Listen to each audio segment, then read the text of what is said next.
Hello friends, कैसे हैं आप लोग। तो आज अपन एक बहुत इंपॉर्टेंट टॉपिक पर बात करने वाले हैं।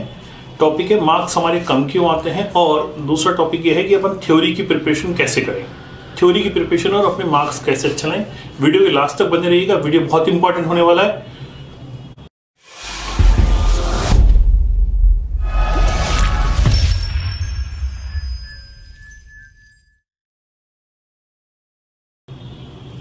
दोस्तों, अपन बात कर रहे हैं कि हमारे मार्क्स कम क्यों आते हैं, परसेंटेज हमारी कम क्यों बनती है। हम काफ़ी अच्छा करके आए फिर भी परसेंटेज कम बनी। तो दोस्तों, अपने 6 पेपर है, मान लेते हैं 6 पेपर, 2 प्रैक्टिकल पेपर होते हैं और 4 थ्योरी पेपर होते हैं। तो जो प्रैक्टिकल पेपर होते हैं अपन उनकी प्रिपरेशन साल भर तक करते हैं, लास्ट तक उनको तैयार करते होते हैं। और जो थ्योरी पेपर होते हैं अपन उनको देखते नहीं, एग्जाम से एक दिन पहले उठा के देखते हैं। तो प्रैक्टिकल पेपर में तो आपके बहुत अच्छे मार्क्स आते हैं, 70-80 में मार्क्स आ जाते हैं, और जो थ्योरी पेपर में 40 में मार्क्स रह जाते हैं। तो एवरेज अगर 40 और 80 का एवरेज मिलाएंगे तो आपकी 40 और 50 के अराउंड परसेंटेज बन जाती है। तो दोस्तों, ये सबसे बड़ा कारण होता है। तो दोस्तों, मेरा कहना है कि आप थ्योरी की प्रिपरेशन बहुत ढंग से कीजिए। तो थ्योरी की प्रिपरेशन करने के लिए हमने आपके लिए बहुत अच्छा पोर्टल लॉन्च किया है। जो बच्चा थ्योरी की प्रिपरेशन करना चाहता है, ढंग से पढ़ना चाहता है, अच्छे नंबर लेना चाहता है, तो थ्योरी के लिए हमारा यूट्यूब चैनल जो आप ये देख रहे हैं आप, तो ये एक वीडियो हमने ट्रायल वीडियो डाला है ना। ये आप 1 वीक सीरीज बाजार से ले आइएगा, स्वाति 1 वीक सीरीज है, ये 1 वीक सीरीज बाजार से ले आइएगा और आप इसको पढ़िएगा। इसके पूरे एक एक्सप्लेनेशन इस वीडियोस में दिए हैं। इस वीडियो में आपको एक टॉपिक का एक क्वेश्चन का एक्सप्लेनेशन दिया गया है। तो सबसे पहला क्वेश्चन आप जो देख रहे हैं, इसमें आपको बहुत अच्छा एक्सप्लेनेशन समझाया हुआ है और सारे क्वेश्चंस को इसमें इस तरह से समझाया हुआ है। तो सबसे बड़ी बात आती है, आपको वीडियो मिलेंगे कैसे। तो जैसे आप पहला वीडियो फ्री ट्रायल के रूप में देख रहे हैं, आप इसको पूरा समझिए। तो वीडियो देखने का पैटर्न क्या होगा, कैसे देख सकते हैं वीडियो। तो दोस्तों, सबसे पहले आप पहले क्वेश्चन को, थ्योरी को ढंग से पढ़िए, फिर आप वीडियो देखिए। कितनी बार भी देखिए, अनलिमिटेड व्यूज है, कितनी बार भी देखिए, महीने भर में कितनी वीडियो देखिए, इसमें कोई रेस्ट्रिक्शंस नहीं है। और जब आप वो पूरा पढ़ लेते हैं, वीडियो देख लेते हैं, तो फिर आप उसको दोबारा रिवाइज कीजिए। 100% वो पूरा क्वेश्चन आपके दिमाग में सेट हो जाएगा।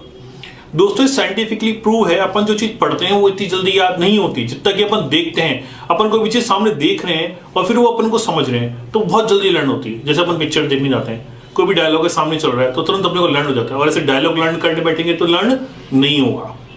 तो कोई भी चीज डिजिटली अगर अपन देखते हैं तो अपने को तुरंत लर्न हो जाती है। तो दोस्तों, ये सबसे बड़ा बेनिफिट आपको मिलेगा। तो पहला वीडियो आपके लिए ट्रायल वीडियो है, तो बाकी वीडियो के लिए आपको मेंबरशिप लेनी पड़ेगी। देखिए, जो नीचे सब्सक्राइब का बटन है, जो आपने सब्सक्राइब तो कर ही लिया होगा, तो उसके पास में एक ज्वाइन का बटन है। जैसे आप ज्वाइन के बटन में दबाएंगे तो ज्वाइन के बटन में आपको ऑप्शन मिल जाएंगे, आप कौन सी क्लास में हैं, BCom first year, second year, third year, MCom या जो भी बीकॉम जैसे भी है, वो आप उसमें सब्सक्राइब अपना महीने का प्लान ले सकते हैं। बहुत छोटे से पैसे महीने का प्लान उसमें स्टार्ट है। तो आप उसमें सबसे पहले वो प्लान आप परचेस कर लीजिए महीने का। तो जैसे आप प्लान परचेस करते हो तो जो भी रेस्ट्रिक्ट वीडियो है, बाकी सबके लिए प्रायोरिटी वीडियोस है, वो आपके लिए खुल जाएंगे। तो आप अपने सब्जेक्ट के अकॉर्डिंग प्लेलिस्ट में जाइएगा, सबकी प्लेलिस्ट आपको दे रखी है। जैसे आप उस प्लेलिस्ट में जाएंगे, आपको सारे वीडियोस मिल जाएंगे। बुक खोल के वो वीडियो पढ़िएगा, उसमें एज इट इज वो चीज़ समझा रखी है आपको, और पढ़ के आप उनको हल्का हल्का लर्न भी कीजिएगा, ताकि आप एक बार देखेंगे, 2 बार देखेंगे, कितनी बार भी देखिए, व्यूज की कोई लिमिट नहीं है। जितना महीने आप देखना चाहते हो उतने महीने का सब्सक्रिप्शन लीजिए। जैसे अमेजॉन प्राइम पर होता है या नेटफ्लिक्स पर होता है, वैसे ही सेम हमारा इस पे है। तो इसमें कोई दिक्कत नहीं। अपन उसके लिए 700-800 रुपये महीना खर्च कर देंगे, लेकिन पढ़ाई के लिए 100-120 रुपये खर्च करना कोई ज़्यादा बड़ा टास्क नहीं है, और 2-3 महीने अपने को खर्च करने। तो 2-3 महीने, 1 महीने का सब्सक्रिप्शन लेके देखिए पहले, आपको अच्छा लगे तो आगे बढ़ाइएगा, और आप सारी वीडियोस देखिए। जो कमी लगी हमें बताइए, हम उसमें और इम्प्रूव करेंगे।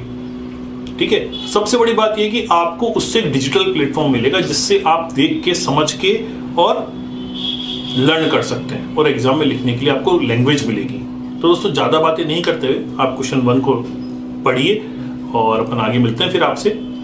और अगर आप सब्सक्रिप्शन ले चुके हैं तो मुझे व्हाट्सअप कर दीजिए, मेरे नंबर आपको पता है ही, डिस्क्रिप्शन में डाले हुए हैं, बता दीजिए मेरे को। ठीक है, बाय बाय, फिर मिलते हैं अपन।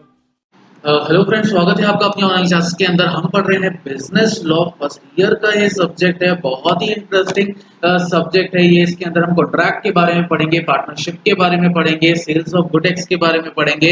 इन सबको हम डिटेल में डिस्कस करेंगे। जो हमारे इंपॉर्टेंट क्वेश्चंस है 1 वीक से रिलेटेड, इनको भी हम डिटेल में डिस्कस करेंगे। तो स्वागत है आपका अपनी ऑनलाइन क्लासेस के अंदर। बढ़ते हैं सबसे पहले क्वेश्चन की तरफ कि define business law. Business law क्या होता है, इसी को हमको इस क्वेश्चन के अंदर डिफाइन करना है। तो बिजनेस लॉ को हम डिफाइन करते हैं कॉन्ट्रैक्ट को। सबसे पहला क्वेश्चन हमारा क्या है, कॉन्ट्रैक्ट। कॉन्ट्रैक्ट को हमको इस क्वेश्चन के अंदर डिफाइन करना है, बहुत ही इंटरेस्टिंग है कॉन्ट्रैक्ट हमारा, इसको देख लेते हैं क्या बोलता है ये। तो किस तरीके से आपसे ये क्वेश्चन पूछा जा सकता है, what is contract, what are the essential of a valid contract. Contract क्या होता है, क्या क्या एसेंशियल है वैलिड कॉन्ट्रैक्ट के। वैलिड कॉन्ट्रैक्ट को डिफाइन करना है और उसके फीचर्स को भी बताना है। एक agreement enforceable by the law is contract. हमको पता है कोई भी एग्रीमेंट जो कि लॉ के थ्रू नजर में बन जाता है उसको हम क्या बोलते हैं, कॉन्ट्रैक्ट बोलते हैं। तो what is contract, explain the key difference between the agreement and contract। agreement और contract के बीच में हमको key difference भी बताना है। all the contracts are agreement but all the agreements are not contract। सारे contract तो agreement होते हैं लेकिन सारे agreement contract नहीं होते हैं। तो ये 5-6 तरीके से आपसे ये क्वेश्चन को पूछा जा सकता है। स्टार्ट करते हैं हमारे इस आंसर की तरफ। तो according to section 2H of the act, the term contract is defined as agreement enforceable by the law। contract का मतलब क्या है, कोई ऐसा agreement जिसको enforce कौन कर रहा है, law enforce कर रहा है। और analyzing the definition we find that the contract is consisting of two elements। दो एलिमेंट से मिलकर ये बनता है, एक तो एग्रीमेंट होना चाहिए और ऐसा एग्रीमेंट होना चाहिए जिसको लॉ अप्रूवल दे दे, जो लॉ के अंडर ही बने। The term agreement given section 2E, section 2 subsection E के अंदर ये define है of act is defining every promise and every set of promise forming the consideration for each other। agreement का मतलब क्या है, कोई भी ऐसा वादा जो हम किसी से करते हैं, कोई भी बहुत सारे वादे जब हम किसी से करते हैं, framing the consideration for each other, जहां पे एक दूसरे की रजामंदी होती है। मतलब कोई भी ऐसा प्रॉमिस, कोई भी ऐसा सेट ऑफ प्रॉमिस जिसमें एक दूसरे की कंसिडरेशन हो, उसको हम क्या बोलते हैं, एग्रीमेंट बोलते हैं। Again section sub section 2B के अंदर ये डिफाइन है, when the person to whom the proposal is made signifies his assent thereto the proposal is said to be accepted। जब किसी पर्सन को हम प्रपोजल देते हैं किसी भी चीज का, signifies the assent, the proposal is said to be accepted, और उसके बाद उस प्रपोजल को वो पर्सन एक्सेप्ट भी कर लेता है। Proposal when becomes accepted becomes a promise। जब वो प्रपोजल एक्सेप्ट कर लेना तो उसी को हम क्या बोल देते हैं, प्रॉमिस बोल देते हैं। मैंने किसी को प्रपोजल रखा किसी भी चीज का, किसी भी बात का, उस प्रपोजल पे वो एग्री कर लिया, मतलब हम दोनों की कंसिडरेशन आ गई, हम दोनों ने एक दूसरे से प्रॉमिस कर दिया। अब हम इसको क्या बोल सकते हैं, एग्रीमेंट बोल सकते हैं। Thus we can say that an agreement is the result of the proposal made by one party to other party। एक पार्टी जब दूसरे पार्टी से प्रॉमिस कर लेती है या प्रपोजल रख देती है, उसी को हम एग्रीमेंट बोलते हैं। And that other party gives his acceptance to, और दूसरी पार्टी इसकी एक्सेप्टेंस भी देनी चाहिए। Agreement is equals to offer या फिर प्रपोजल प्लस एक्सेप्टेंस। मतलब या पहले हमको ऑफर देना है, प्रपोजल देना है और एक्सेप्टेंस उसकी मिल जाती है, तो इन दोनों को मिला के अपन क्या बोलते हैं, एग्रीमेंट बोलते हैं। नेक्स्ट हम पढ़ रहे हैं इन्फोर्सिबिलिटी बाय द लॉ। भाई दो चीजें पढ़ी थी, एक तो एग्रीमेंट पढ़ा था, एक इन्फोर्सिबिलिटी पढ़ी थी। एग्रीमेंट हम लोगों ने समझ लिया है, इन्फोर्सिबिलिटी बाय लॉ का मतलब क्या होता है इसको देखते हैं। An agreement to become a contract must give rise to the legal obligation, which means a duty enforceable by the law। एक एग्रीमेंट जब कॉन्ट्रैक्ट बन जाता है तो कोई ना कोई लीगल ऑब्लिगेशन उसके ऊपर लग जाते हैं। इसका मतलब क्या है, वो enforceable है लॉ से। एक आपने प्रॉमिस करा, उस प्रॉमिस में आप दोनों के अंदर कंसिडरेशन आई, कंसिडरेशन आते ही उसको हमने एग्रीमेंट बोल दिया। एग्रीमेंट के बाद जब आपने रिटर्न कॉन्ट्रैक्ट करा उसके ऊपर, तो वो इन्फोर्स हो गया किसके थ्रू, लॉ के थ्रू। मतलब अब लीगल बाइंडिंग्स उसके अंदर आ चुकी है। Thus, from the above definition, it is concluded that the contract accepted proposal plus enforceability by the law। contract का मतलब क्या हुआ कि आपने अपना proposal accept भी कर लिया है और second thing enforceability भी हो चुकी है law की। On the collaboration the above, it is obvious that the contract comprises of an agreement which promises a set or the reciprocal promises that are acceptance for the proposal and give rise to the binding contract। ये हमको rise किसका दे रहा है, binding contract का दे रहा है। And section 2H requires the agreement to be the worthy of being enforceable by the law before it is। जहां भी सेक्शन 2H के अंदर ये डिफाइन भी है कि जो भी एग्रीमेंट है हमारे पास, जो जिसके अंदर वो बाइंड है, उसको कॉन्ट्रैक्ट बोलते हैं। मतलब अगर कोई भी एग्रीमेंट लीगल बाइंडिंग से बाइंड हो जाता है तो उसको हम क्या बोल देते हैं, कॉन्ट्रैक्ट बोल देते हैं। यहाँ पे बोल रहा है when the parties have a binding contract, जब पार्टीज के बीच में बाइंडिंग कॉन्ट्रैक्ट होता है and they created rights and obligations them between themselves, तो वो राइट भी पैदा हो जाते हैं और कोई भी जना किसी को भी धोखा नहीं दे सकता है।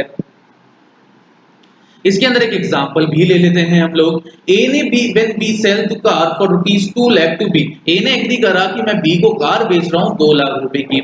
ए is under the obligation to give the car. अब ए का क्या रिक्वायरमेंट है कि वो कार देगा, किसको देगा, बी को देगा। And B has a right to receive the car on the payment of 2 lakh, और बी के पास राइट है कि वो रिसीव कर लेगा कार जब वो 2 लाख रुपए का पेमेंट कर देगा।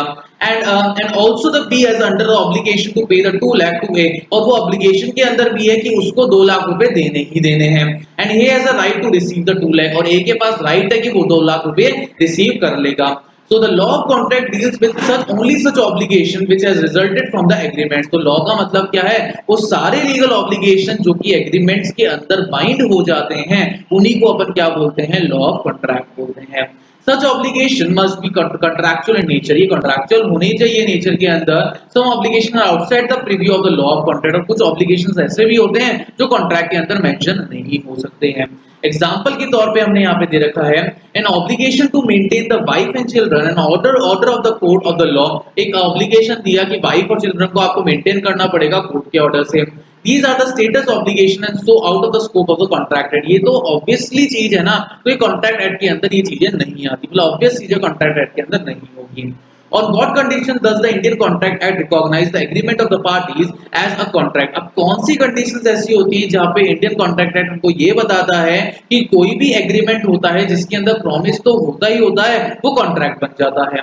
The answer to this question in the form of subject to the list discussion in the unit। तो देख लेते हैं भाई क्या क्या एसेंशियल एलिमेंट्स हैं हमारे पास एक वैलिड कॉन्ट्रैक्ट के। All the agreements are contract, section 10 के अंदर ये डिफाइन है, सेक्शंस याद करना बहुत इंपॉर्टेंट है हमारे लिए। All agreements are contract if they are made by the free consent of the parties and competent to contract। सारे एग्रीमेंट्स हमारे कॉन्ट्रैक्ट होते हैं अगर फ्री कंसेंट है पार्टीज की, competent to the contract, जो कॉन्ट्रैक्ट कर रही है उनकी कंसेंट अगर मिल जाए, उनकी कंसिडरेशन अगर मिल जाए, तो वो सारे एग्रीमेंट है वो क्या बन जाते हैं, कॉन्ट्रैक्ट बन जाते हैं। For the lawful consideration with a lawful object and are not hereby explicitly declared to be void। lawful consideration होना चाहिए, मतलब लॉ के अंदर ये डिटेल मेंशन होनी चाहिए, ऑब्जेक्ट भी लॉफुल होना चाहिए, लीगल काम नहीं होना चाहिए, and are hereby explicitly declared to be void, और कोई भी ऐसा एग्रीमेंट नहीं होना चाहिए जिसको हम बीच में ही कैंसिल कर दें। The following essential must be coexist in the made the valid contract। Valid contract बनाने के लिए कुछ एलिमेंट्स हमको चाहिए। क्या क्या एलिमेंट्स चाहिए, proper offer and the proper acceptance with the intention of creating the legal relationship हम क्रिएट कर सके इजीली। तो lawful consideration, the lawful object, lawful consideration और ऑब्जेक्ट बता सके। Capacity to contract, free consent, agreement not declare void और illegal या void agreement नहीं होना चाहिए। सर्टिनिटी ऑफ मीनिंग, कोई ना कोई मतलब होना चाहिए कॉन्ट्रैक्ट का। Possibility of performance of an agreement, कोई भी एग्रीमेंट अगर करें तो पॉसिबिलिटी होनी चाहिए कि हम उसको परफॉर्म भी कर सकें। नेसेसिटी लीगल रिक्वायरमेंट्स भी होनी चाहिए। वन बाय वन देख लेते हैं। Intent to create the legal relationship को किस तरीके से क्रिएट करा जा सकता है। The parties out to have the intention to create a legal obligation between them to the form of offer and acceptance, offer और एक्सेप्टेंस की फॉर्म में हम उसको चेक कर सकते हैं। They should have an intention to impose the duty on the promisor to fulfill the promise and bestow a right to promisee to claim its fulfillment। उनके पास intention होनी चाहिए कि वो अपनी ड्यूटी दे सकें कि जो भी हमने प्रॉमिस करा है ना, तो प्रॉमिसर प्रॉमिसी को पूरी अपनी रिस्पॉन्सिबिलिटी फुलफिल करके दे। It must not be merely a moral, one must be a legal। सिर्फ हमारी ये मॉरल ड्यूटी नहीं होनी चाहिए, लीगली हम बाइंड भी हैं इस काम को करने के लिए। If such intention on the part of the parties lacking at the time of making the contract, there will be no valid contract between them. अगर ये इंटेंशन नहीं है पार्टीज के अंदर कि वो उनके अंदर मॉरल या लीगल इंटेंशंस है, तो कॉन्ट्रैक्ट नहीं हो सकता है। एग्जाम्पल के तौर पे यहाँ पे दे रखा है, husband agreed to pay to his wife a certain amount as the maintenance every month। हर मंथ एक मेंटेनेंस के लिए एक वाइफ को वो certain amount देता है while he was abroad, जब वो बाहर जाता है। Husband fail to pay the promise amount, जो भी उसने प्रॉमिस करा उसने वाइफ को नहीं दिया amount. Wife sued him for the recovery of the amount, recovery के लिए वाइफ ने केस कर दिया। He is in the case, wife could not recover as the social agreement and the parties did not intend to create the legal relation। तो wife को कोई भी claim नहीं मिल सकता बिकॉज इस सिचुएशन के अंदर ये एक सोशल एग्रीमेंट था, इमोशनल एग्रीमेंट था, हम ये बोल सकते हैं। इसके अंदर कोई भी लीगल ऑब्लिगेशन थी ही नहीं।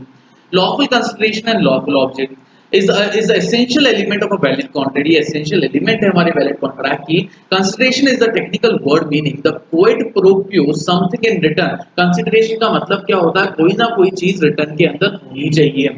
It may must result in the benefit to the one party and determinant to the other party or the detriment to the एक पार्टी के लिए बेनिफिट होगा, दूसरी पार्टी के लिए भी दूसरी तरीके से बेनिफिट होगा. A agreed to sell the books to B of ₹100. A ने बोला कि मैं बुक्स दूंगा B को कितने 100 रुपए की. B ने प्रॉमिस करा 100 रुपए देने के लिए, वो कंसिडरेशन हो गई हमारी A को. A ने प्रॉमिस करा बुक्स को बेचने के लिए. A promised to sell the books is the consideration for the B. B के लिए कंसिडरेशन क्या हो गई कि वो बुक्स दे रहा है. A के लिए कंसिडरेशन क्या होगी कि B उसको पैसे दे रहा है. Also an object agreement between the law, it must be not illegal, immoral, opposed to the public policy. और ऐसा होना चाहिए जो कि illegal नहीं हो, immoral नहीं हो या public policy के against नहीं होना चाहिए. Next है competent parties. The parties to a contract must have a capacity to make the valid contract. Valid contract बनाने की capacity होनी चाहिए parties के अंदर. In every case of there must be a legal assent to the parties. Parties के अंदर कोई ना कोई legal assent होना चाहिए. If therefore either two parties to deprive agreement or use or understanding, or if he is deemed by the law or attend it, there can be no such agreement which shall bind him. कोई भी ऐसा agreement नहीं होगा जिससे वो bind कर सके. Section 11 of the Indian Contract Act specify that every person is competent to a contract. Her person competent है हमारे contract के लिए अगर वो majority की age के अंदर आता है, law के अंदर sound mind से है, पूरा दिमाग बिल्कुल सही है उसका और law ने उसको disqualify नहीं कर रखा होगा. In other words, A minor, B person of unsound mind and the C person disqualified by the law are subjected to be the alien enemy. मतलब उन लोग से कॉन्ट्रैक्ट नहीं कर सकते. किससे? माइनर से नहीं कर सकते, एक आप अनसाउंड माइंड के पर्सन से नहीं कर सकते और एक आप डिस्क्वालिफाइड पर्सन से नहीं कर सकते हैं. फॉरेन सोवियन से, एलियन एनिमी से, फॉरेन स्टेट्स के कॉन्विक्ट से, इंसॉल्वेंसी वाले लोगों से, इन लोगों से आप कॉन्ट्रैक्ट नहीं कर सकते हो. फ्री कंसेंट की अगर हम बात करें the consent of the party must be genuine. जो कंसेंट है पार्टीज की वो जेन्युइन होनी चाहिए. The term consent means the parties to a contract must agreed upon the same thing in the same sense. दो सब जने एक ही सेंस के ऊपर काम करने चाहिए. That is there should be a consensus ad idem. The consent is said to be not free when it is validated or coercion, undue influence, fraud, misrepresentation or mistake. अगर consent फ्री कब नहीं होती? जब कोई भी consent दबाव में डाली गई हो, फ्रॉड के अंदर करा गया हो काम, मिसरिप्रेजेंट या मिस्टेक से करा हुआ हो काम. In such case the contract become voidable. इन सब केसेस के अंदर कॉन्ट्रैक्ट टर्मिनेट हो जाता है पहले से ही, बनने से पहले ही. Other parties is not free. Example, A threatened to B to shoot if B does not lend him 2000 rupees. A ने उसको डराया कि B को शूट कर देगा अगर A को उसने 2000 रुपए नहीं दिए तो, and B agreed to, B को देने ही पड़ेंगे. Here the agreement is entered under the coercion. ये दबाव के डाला गया था, मारने की धमकी दी गई थी, and hence voidable the option of the B. B के ऑप्शन के ऊपर ये एग्रीमेंट voidable ही है, शुरू से ही कॉन्ट्रैक्ट नहीं हो सकता है ये. The agreement not expressively declared void. The agreement must not be one which the law declares to be either illegal or void. कोई agreement ऐसा नहीं हो सकता कि जिससे illegal और void बना सके हम उसको. A void agreement is one which is without any legal effects. कोई भी बिना legal effects के हो. Illegal agreement is agreement expressly implied prohibited by the law. Illegal agreement वो agreement होता है जो कि prohibit by the law. Law permission देता ही नहीं है उस agreement को करने की. एग्जाम्पल यहाँ पे दे रखा है हमको. Agreement is in restrain of the trade, marriage, legal proceeding और वॉइड एग्रीमेंट. ट्रेड, मैरिज और सब चीजों के जितने भी एग्रीमेंट होते हैं वॉइड होते हैं बिकॉज ये सोशल एग्रीमेंट्स होते हैं. Those agreements prohibited by the IPC, Indian panel code से जो प्रोहिबिटेड है, जैसे थ्रेट्स टू कमिट मर्डर करने का कमिटमेंट देना, स्टेटमेंट्स देना, पब्लिक पॉलिसी के अपोज जाना, इलीगल काम करना नेचर के अंदर, तो ये सारी चीजें एक तरीके से काम नहीं होना चाहिए ऐसा. Certainty of the meaning. The agreement must be certain and not the vague or indefinite. Agreement certain होना चाहिए. जैसे A example के तौर पे A ने सेल करा B को 100 tons of the oil. There is nothing certain in order to show the kind of the oil was intended for. किसके लिए ये oil use आएगा, क्या purpose है oil का, तो ये सब चीजें mention नहीं थी. Possibility of performance. The agreement of the terms of an agreement should be capable of the performance. जो भी टर्म्स डिसाइड करी गए वो एग्रीमेंट के अंदर बाइंड होनी चाहिए। An agreement to do the act impossible in itself can not be enforce. जो एग्रीमेंट इम्पॉसिबल है उसको एनफोर्स कर ही नहीं सकते हम लोग। A agree to with B to discover the treasure by the magic, the agreement can not be enforce, it is not possible to perform. ये पॉसिबल नहीं है परफॉर्म करना। Compliances of the necessary legal formalities. Whenever a particular type of contract requires by the law in writing and registered, जब भी registered या writing के अंदर कोई law को हम define करते हैं, it must be comply with the necessary formalities. कोई ना कोई formalities उसके अंदर होती है। Writing attesting and registration otherwise unenforceable. ये एक unenforceable तरीके से हम इसको बोल सकते हैं। Example के तौर पे where it requires an agreement to make a gift for the natural love and affection, there it must be writing and registered to be valid. Writing के अंदर होना चाहिए और कोई ना कोई वैलिडिटी इसके अंदर होनी ही होनी चाहिए। तो ये हमने पढ़ा किसके बारे में, कॉन्ट्रैक्ट के बारे में। एसेंशियल्स हमने पढ़ लिए कॉन्ट्रैक्ट के, वैलिड कॉन्ट्रैक्ट के क्या होने चाहिए। तो उम्मीद करता हूँ आपको बहुत अच्छे से समझ में आया हो गया। Thank you so much.